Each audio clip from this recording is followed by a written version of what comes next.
Is there a literal brainwash machine? Is there aliens? Are there aliens? Like a metal detector? Boop! Hard as a rock. And just like that, we are back with Chapter 64, The Universe According to Mugsy. Today is Tuesday, March 25th, 2025. I am Mugsy the Creator, and we are talking current events, culture, and consciousness, as we always do. As this story unravels through the chapters over time, we are having the same discussions as we examine new current events. And they lead us to new insights about the culture that we can only control through our own consciousness. But what am I telling you for? I'm telling you because now there are more people in the room. There are more people watching than ever before. And honestly, it's a little bit weird. I kind of thought we had a good thing going, just me and you. That's the way that I designed this. I wanted this to be a two-way street, a monogamous relationship between myself and my audience. But you guys just seem to keep inviting people into the room, and it's flattering. Honestly, it's quite flattering that you would like to share me with others, and it's even more flattering that brands would like to attach themselves to me by sending me and shipping me their product, trying to convince me, hey, why don't you just get on a team, buddy?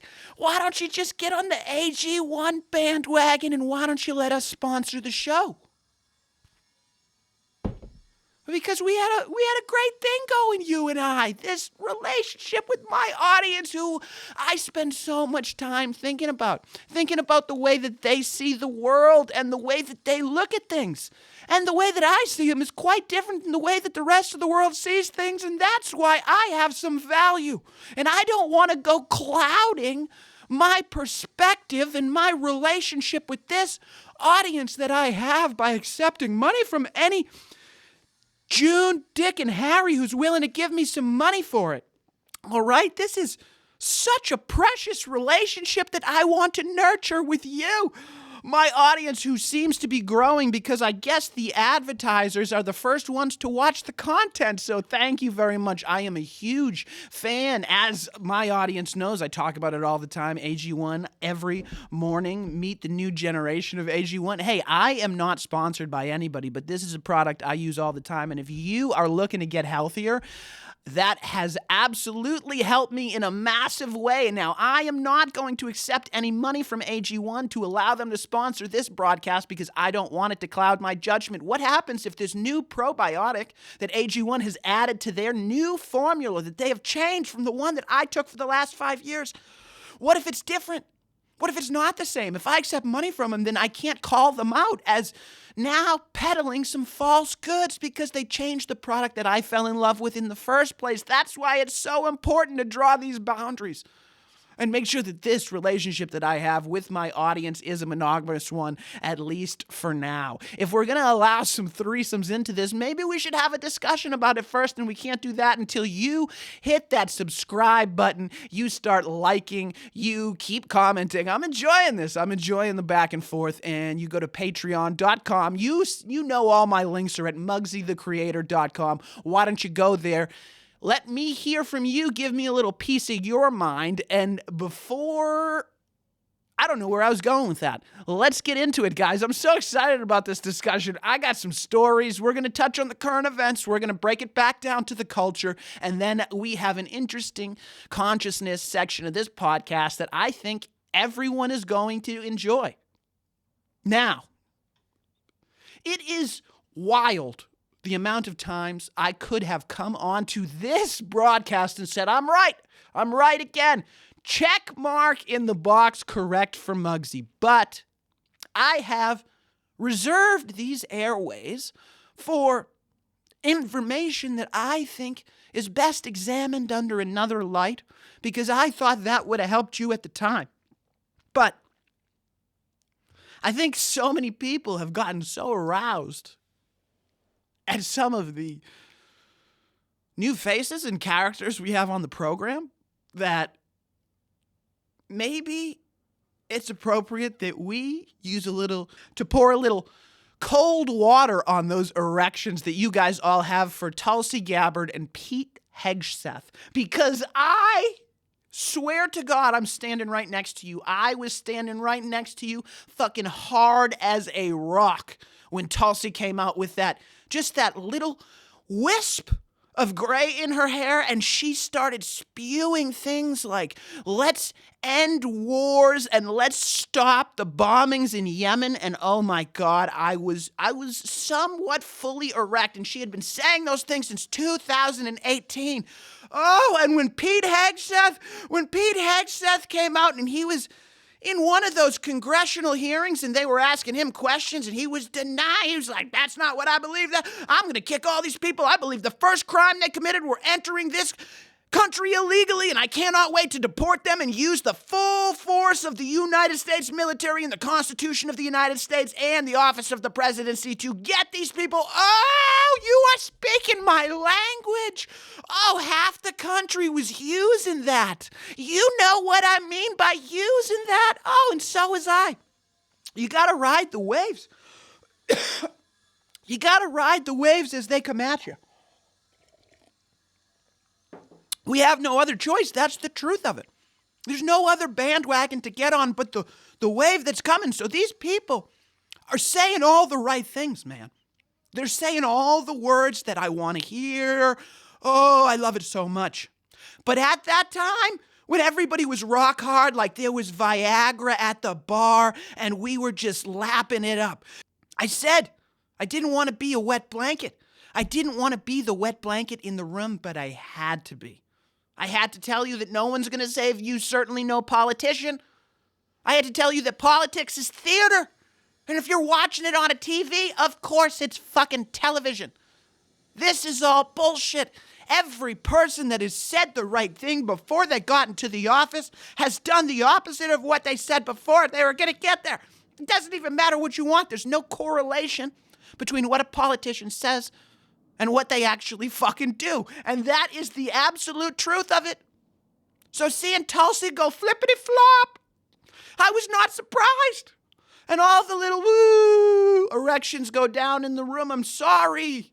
I'm sorry that I just had to call it way back when.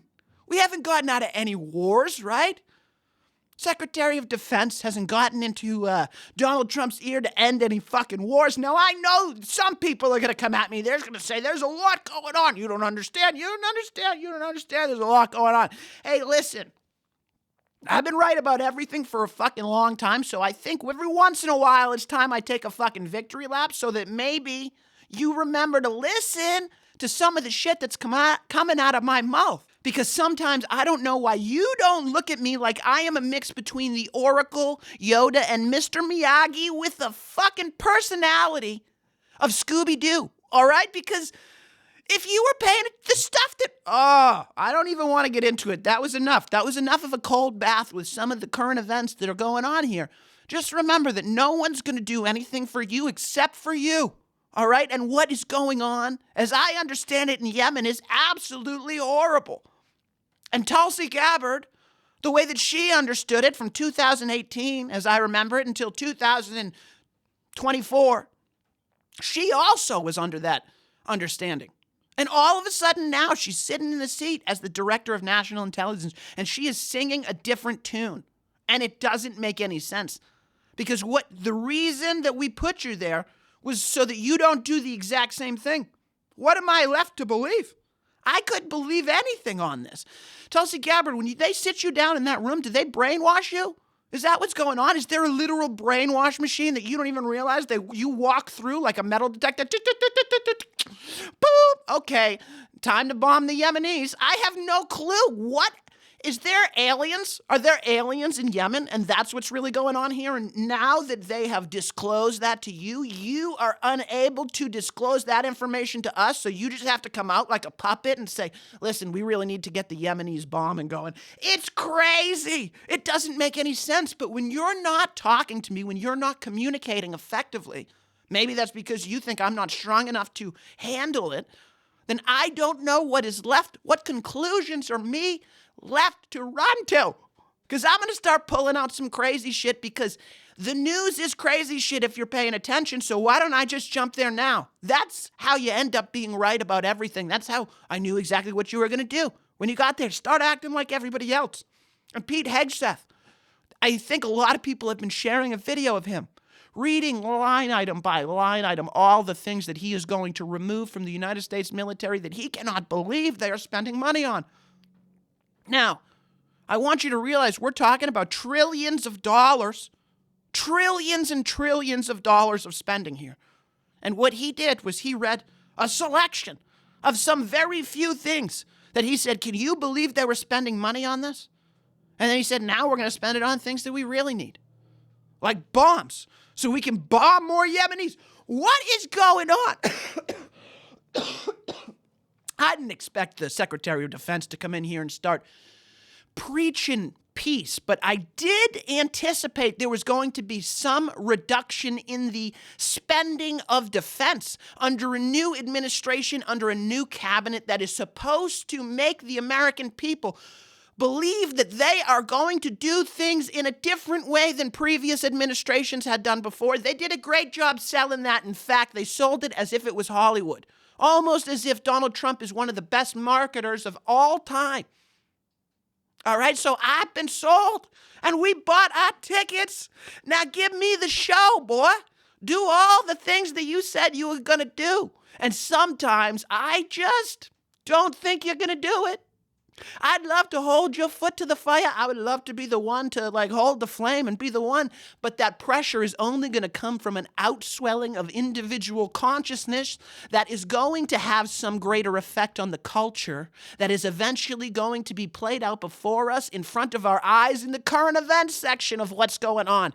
So Tulsi and Pete Hegseth, while they said a lot of the right things before, they got everybody rock hard in the room. I told you, like a wet blanket, that they were going to flippity-flop as soon as they had to. And here we are, while we may be getting some legal people out of the country, we're not going to see any major changes to the military-industrial complex as it operates, according to what we've seen from Pete Hegseth. Now, current events, you guys need to get comfortable with brainwashing. That's what I'm attempting to do right now. What I am attempting to do with you guys, my audience, this relationship that you pay me money for, and you directly get to ask me questions, is because what I'm trying to do is this magical, hypnotic thing where I am brainwashing you to think a lot more like me. Because I would like to see more of me's in the world. And I think you are not acting a whole lot like you, and that's why you're watching me. You might swipe to the next video. You might move on to the next thing, and you'll let that person brainwash you. But do you remember that it's just so perfectly, this story about Tesla shows you that nobody's really attached to anything, and we can really paint these narratives that you live in and you make your reality.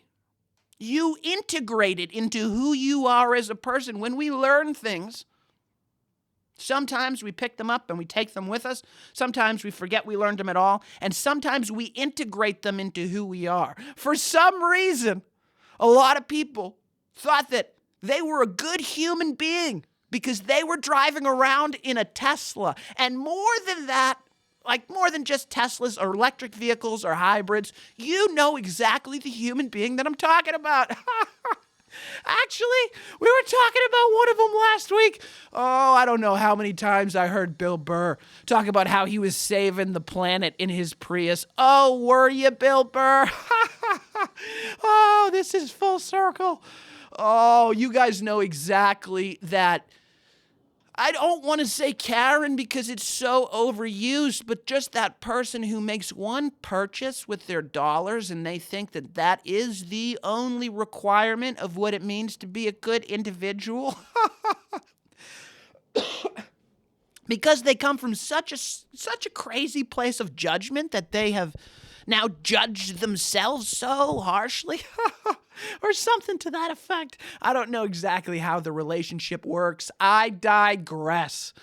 These people who once were painted as the most water walking among us, the most angelic, who would never stoop to the level of going to a gas guzzling pump to refill their vehicle because it is actually charged. Now, don't ask them how it gets charged. Don't ask them whether that's coal. Don't ask them whether it's hydro, electric, solar, or any of those things. Do not go digging into those questions. Please just acknowledge that I have purchased the signal thingy that is supposed to make you recognize me as a good person. So now that Elon Musk has flipped teams to some of the people who have been brainwashed, the same people who were brainwashed to think that, oh, if I buy a Tesla, I'm a good person, have now been brainwashed to think, oh, wait a minute, Elon bad, are getting caught and turned into criminals as they are slashing vehicles, causing countless stories of disruptions on the road. The vehicles are equipped with cameras, so we are catching a lot of petty crime in the first place. This is all madness. This is all ridiculous madness. And what I don't want the American people to get caught up is classifying any sweeping generalization of individuals inside the borders of the United States of America as terrorists. I do not want anyone calling these brainwashed individuals brainwashed, yes. Stupid, yes. Criminals, certainly. Dumb people, 100%. I am all on board with that, but I need to stop calling these people terrorists, okay? Because these are my brothers. These are my friends. These are the people that I also want to brainwash to stop doing this shit. It's all brainwashing, all right? These people have nothing. They've been convinced to go all in on products that signal to other people that they are good human beings. Because it's so hard to be a good individual inside of a country that is oppressing its lower class so goddamn much. I get it. And now they're looking for information. And they're going to all the places they used to go for information. And they're saying, what the hell happened? I bought the car, and now I thought I was a good person. But now you said the guy that I bought it from is a terrorist? Now I gotta go burn down his fucking house. Or his dealership. This is what started off as this idea that green energy can help cleanse the world, which was a crazy idea in the first place that was never examined under the light of day, somehow got pushed into the narrative of our culture. And a lot of people got swept up in the idea that they were doing something good and becoming actually a good person because of this. And so quickly, they were swept in the direction the other way, saying, no, that guy's a terrorist. Wait, we got to firebomb him. This is all because you're being hit with this information all the time. When you pick up a newspaper or you listen to a television as you're walking by, or someone at the water cooler, whatever the water cooler is for you, whether you're playing video games on the internet, whether you're listening to humans have a conversation in the supermarket, whether you're listening to influencers like me. I'm disgusted by that word. If you're listening to someone who's an influencer that isn't disgusted at the fact that they have influence and it doesn't scare the living hell out of them and make them want to be the best human being that they could possibly be, you should stop listening to that person. You should stop listening to that person right now, because they are never going to help you. I'm not saying I'm ever going to help you, but fuck, man, I'm just trying to at least show you authentically exactly what I'm doing so that you can make a decision for yourself. And that's why I don't let other people get in the way. All right? At least it's just me and you. I might be dumb. I might be full of shit too. But you can't say I'm not honest. You can't say I'm not authentic. You can't say I haven't given you a fucking good insight into exactly what's going on in my mind. Now, this Tesla thing, I think the most important thing is to not get swept up in calling our other American brethren, right? This is a company. This is by far the best car company in the United States of America. By far. Best product, most innovative product, by far. picked up worldwide. It's just, how about fastest car? How about the Cybertruck is absolutely insane. The engineering feats that go into the Cybertruck, is it the Cybertruck? I can't even remember which truck. There's so many cool products that Tesla has come out with. There's a truck that can't flip upside down because it keeps rolling. I think it's the Cybertruck. I believe it's impossible to flip upside down.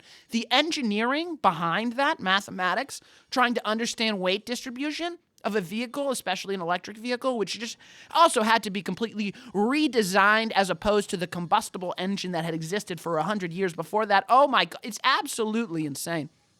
So this is an incredible product that is an American-made and I believe mostly produced here that we should be celebrating. Instead, people like Tim Walsh are tearing it down, trying to root for this American company to fail without even acknowledging that, wait a minute, this Tesla, this American company, is probably in the portfolios of a lot of the retirements and pensions and personal portfolios of a lot of people in the United States of America. It's kind of crazy, right? All of this is just so easy to see when you stop and you pause and you take a moment to examine the room and the energy and what's going on and how the tides are changing.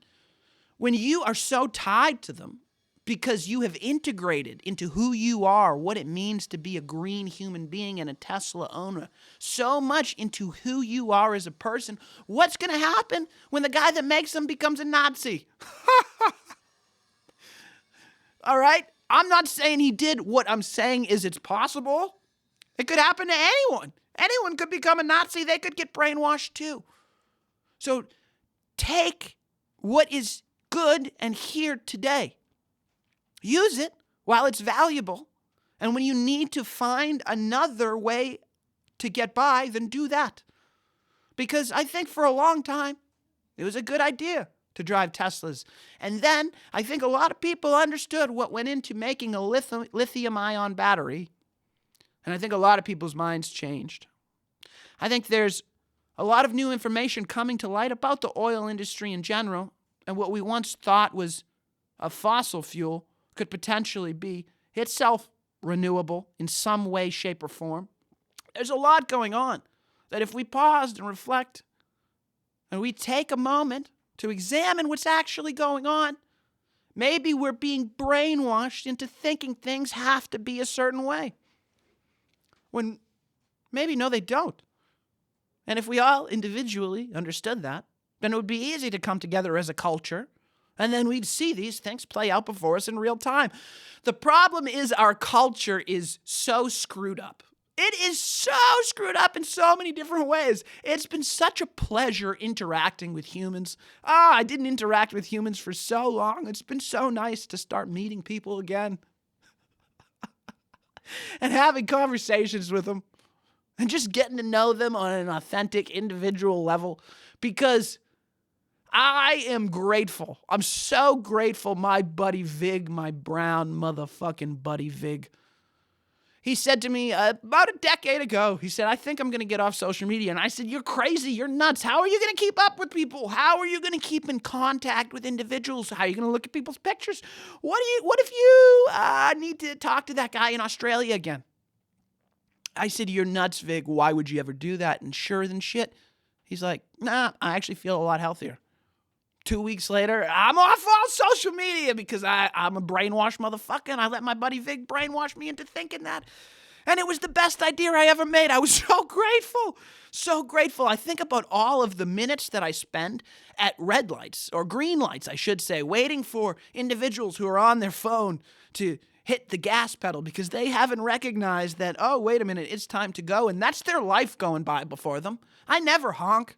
I let them enjoy it. Whatever they're looking at on their phone, it must be important, all right? And I think about all of those moments that I've never been stuck there looking at my phone. I've never been on the Instagram. I've never been on the Twitter. So I never got caught up in it. I never had those moments lost. Perhaps that is what allowed me to stay so present and so invested in the moment, always continually trying to find something new and interesting to listen to. Perhaps that's why I have such an affinity for podcasting. I don't know. Maybe that's why it's so hard now for me to garner an audience, because you didn't participate before, buddy. You took a decade off from this shit, and now you just want to hop in the wagon, and you just want to hop on board and just think that it's so easy to get on this social media train. No, it's not, and I get it, because I only got back onto social media to develop a relationship with my audience who is unfortunately stuck on the social medias. And maybe if they were watching me on there, they would listen to some of the things that I was saying, brainwash themselves and get off the social medias. I have to be the dumbest motherfucker in the entire world right now at the onset of my podcast to completely explaining to you that I'm trying to put myself out of business, because I wouldn't need to have a podcast trying to convince you people on social media to listen to me. If you people were out there in the real world doing some interesting shit and I could just walk around and have a conversation with you, that would be way better. We could build something together. Shit, I would work for you. I would be willing to work for you if you could find something interesting enough to captivate my mind. Other than this, getting on here and trying to capture the minds of more people and telling them to go do that because that's an individual I want to talk to. That's why I haven't talked to so many people in so long, because there's nobody interesting enough to talk to. Oh, ain't that the truth of it? I'm sorry. But I digress. I digress a lot on this podcast if you guys are joining me for the first time. But this social media was dangerous. That's why I was so grateful to have been away from it for so long. It is absolutely dangerous to coherent thought patterns in the mind. Coherent thought patterns.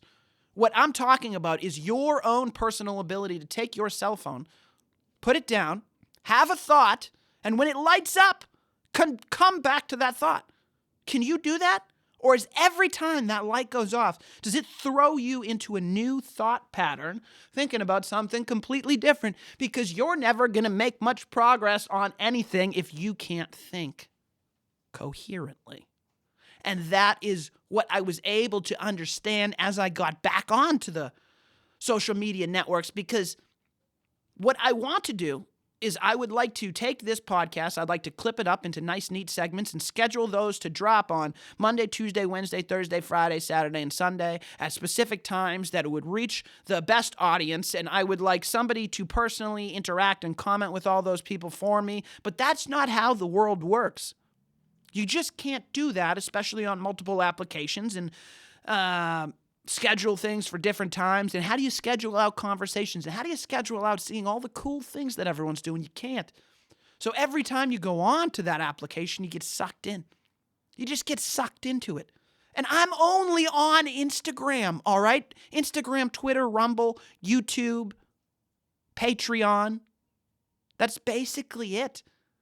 And it sucks me in. And these are the worst ones. I can only imagine what it's like on TikTok. If it knew me even more personally. It got into my brain even more, and it implanted itself inside of me. And it started sucking more of my time out of me. Oh, I can only imagine what it's like trying to get off that.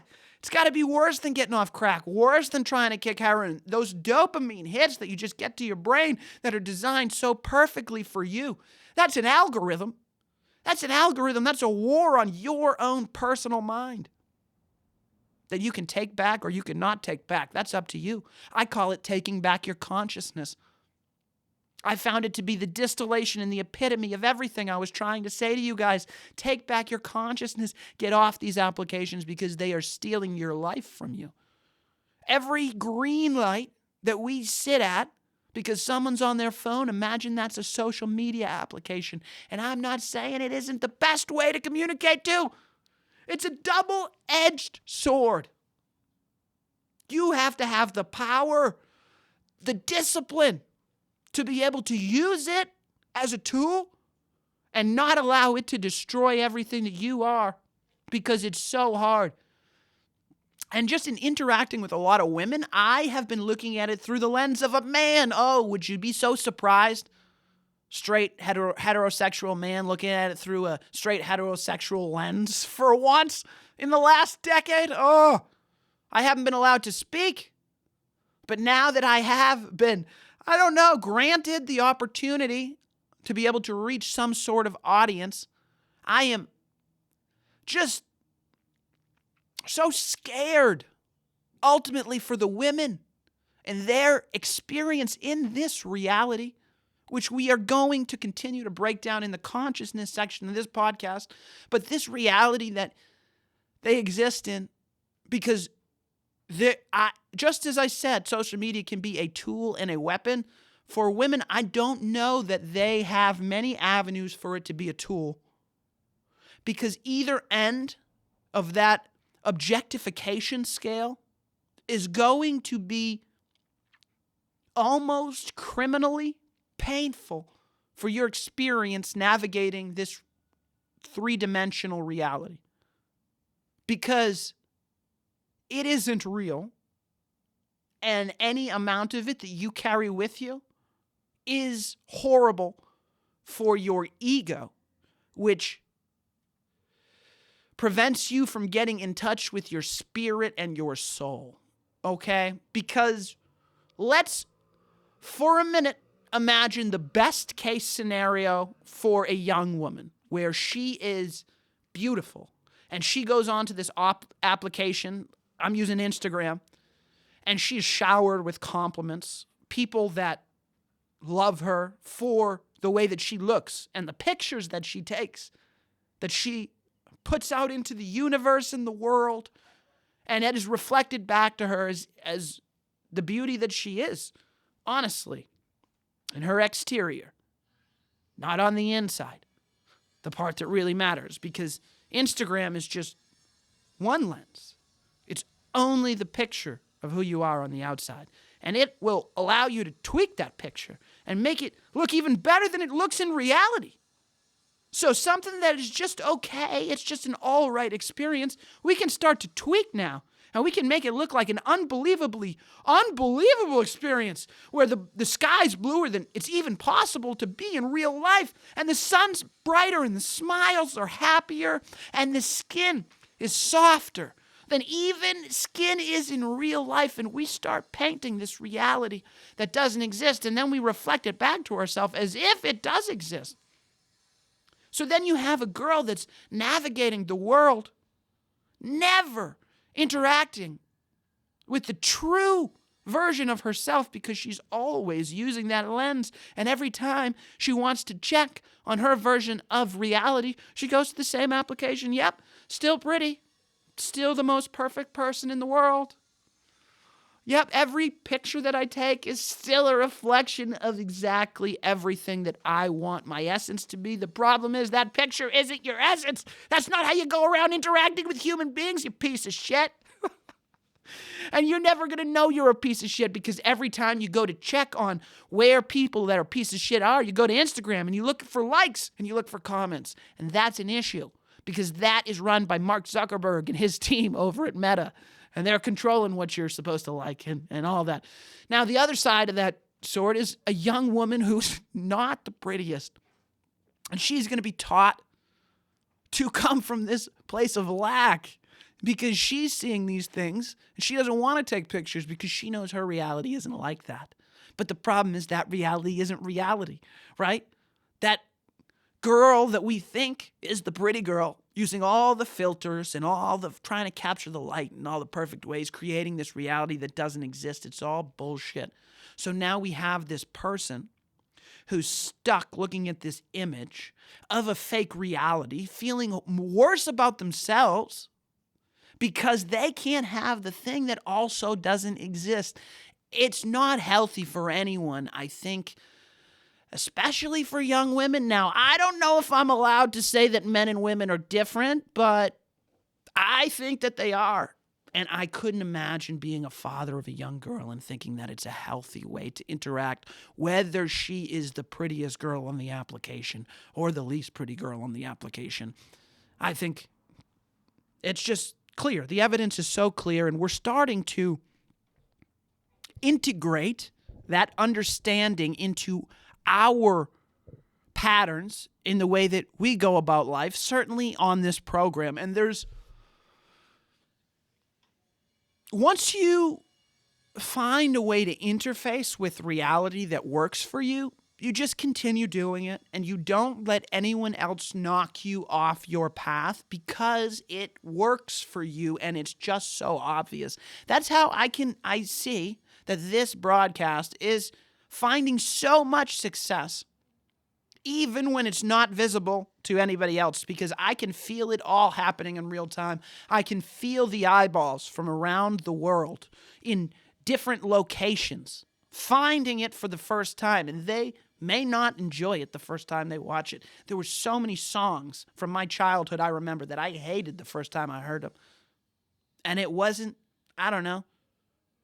3 weeks after that it was my new favorite song, and I was singing it for the summer. So I understand that there is a part of that, and I can feel it all happening in real time. And the way that I interface with it is I see the synchronicities. The language that I choose to interact with the universe is that I've brainwashed myself with, I see everywhere. And when I see these numbers or these symbols or these frequencies that I hear moving about in the universe, I know that those were placed in the world just to talk to me.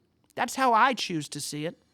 Because the way that I understand our interfacing with reality is it is a reflection of our current emotional state. Everything we feel and we see, we are projecting out into the world. That is what we see, and it will be reflected back to us. I've understood that for quite some time, and it is tough to become a master at it, but as I've examined it, I've seen it everywhere. And one place that it really stuck out to me that I think will be very helpful for a lot of people my age, or could be very helpful to understanding and interfacing with the world for a bunch of different age groups and different generations, because we've talked a lot about intergenerational conflict. The conflict that goes on between the greatest generation, the silent generation, and the boomers, or the boomers and Generation X, millennials, all the way through to Generation Z. There will be conflict because people see the world in a different way. They are trying to reflect things that they want reflected back to them, which is why this pervasive cultural understanding that the millennial generation will be the first generation to not do as good as their parents is a reflection from somebody out into the world that is a projection of someone's viewpoint out into the world that is now resonating with a bunch of people that are resounding it back. And I think that's extremely dangerous, right? Because who is pushing that narrative? And it is absolutely a narrative, because to say that any one singular generation has done better or worse than another generation indicates to me that you're measuring on one single statistic. Is that the way we measure human beings? Is that the way we're going to measure an entire generation of human beings? As a success or a failure on one single statistic? We're going to break it down to batting average, all right? What if I did that with home runs? Then it'd be a different winner. What if I did it with strikeouts or walks? Can you tell that baseball season is upon us? Oh, what I'm saying is there's a ton of intergenerational conflict, and it is because there is a generation of people who control editorial boardrooms, they control newspapers, they control a lot of the once important institutions like the Washington Post, the New York Times, the Boston Globe, and there is a narrative that the millennial generation is going to be the first generation that does worse than their parents, the boomers. That's only if you measure by money, financial success. If we are all to measure ourselves by financial success, we are going to be one of the least successful countries in the goddamn world. I guarantee it. Who feels like they are getting ahead in one of the worst economies in the entire history of the United States? As we are uncovering USAID and all of the giveaways, all of the corruption, all of the fraud, and all of the waste, all that has gone on. Of course, that's the way you see the generations that have come after you. It is no surprise to me that the reflection that you want resounded back to the world is that you were the winners, and everyone that came after you, your own children, were the losers. That's a tough way to interface with the world. Oh, but I love you. I love you, boomer generation. I love you so much. Thank you. Thank you for everything you did. Thank you for getting us to the place that we are at. The age of information where all of the information is at not even our fingertips. I can feel it in the air around me, the ether that you, the generation before us, refused to exist. You lived in such a dark hole that it became so easy to create the light anywhere, everywhere. This conflict derives from a generation that was taught, some may say brainwashed, to come from a place of scarcity. All right? Get everything you can for yourself because there is not a lot out there. So take what you can for yourself. And only in existing in that framework of mind for some time period could we move into another generation, another time period. A time period centered around this abundance that is all around us. There's ways that we can find different ways to do things that are going to work better for us because it is a new time and a new generation. Collectively, if we all individually believe that there is going to be a dawning, a new day, a light that comes, and we each individually find a way to create just a little bit of that spark every day in our life, then the culture will change. And the current events that play out before our eyes will be completely different. So I am never surprised to hear that narrative being thrust upon me, that I am from the first generation that is going to fail. Oh, yeah. Of course, that's the way you want to see it because you would hate to see all the things that you missed out on if you had created from a place of abundance instead of a place of scarcity and lack. The potential that exists in this universe all exists in this moment, right here. We are not bringing new energy into or out of this universe. So what are you going to do with it? What are you going to brainwash yourself with in the morning that you choose to try and send out into the universe so that it is reflected back at you? I'm certainly not going to measure myself on my financial success, no matter how financially successful or not successful I am. I'm going to do my best to stay grounded in the present moment by eating healthy, breathing and continuing to laugh at myself, continually reminding myself that I know nothing. And if someone comes along with a better perspective, a better point of view, new information that I hadn't considered before, that changes the way that I see the world, I should integrate that information.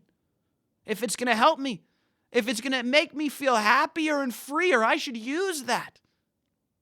If placebo effect is what's going to change my life, then I'm going to ride the placebo effect until I am exactly in the reality that I want to create for me in my life. And that's what I have done. And that's why you are watching me. So please reach out at MugsyTheCreator.com. If not, I'm not going to hear you. I can feel you. I can feel you out there.